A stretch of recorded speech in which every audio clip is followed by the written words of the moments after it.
Good afternoon. My name is Idony, Lisle, and I'm on the board for Homes for Families. This is how I got there. When I heard about the new restrictions on allowing families access to shelter, it hit a very personal nerve. I wonder if whoever penned the words, unfit for human habitation, has ever spent such a night themselves. I think they should be made to do so. Perhaps it will improve their perspective.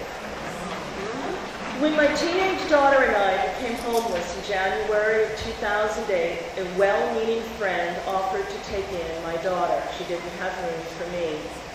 The alternative was her joining me in lining up in hope of getting a nightly shelter bed at St. Pat's in Somerville, so I agreed. Surely the safety of somebody she knew was infinitely better than risking sleeping on the winter streets. What was my problem? But you see, our friend is a hoarder. I was new to the poverty system and I didn't know I had any choice. The smell of cat urine coming from the apartment on the second floor hit you in the face when you entered the building on the first floor. There are paths of a sort through the apartment you have to walk on near inside the junk mail off the door, but they are also partially blocked by deposits of animal feces. True, my daughter's corner was barricaded away from the cats, and she insisted that it was better than the alternative, the adult shelter, where I was randomly awakened at night by other women in the room, sometimes deliberately, and had to sleep with my arms looped through my briefcase. Then, to my shock, this is in January, I found that my friend had decided she could only afford to heat the apartment to 56 degrees.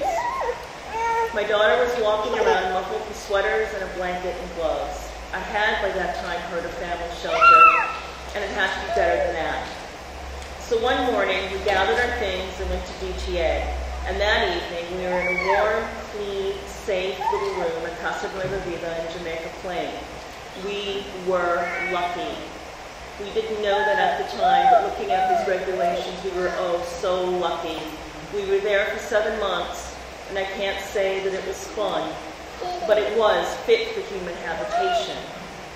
Any society, even thinking of condemning any child to a single night of unfit for human habitation is sick. Please, we are better people than that in the Commonwealth, and we must act accordingly. Thank you.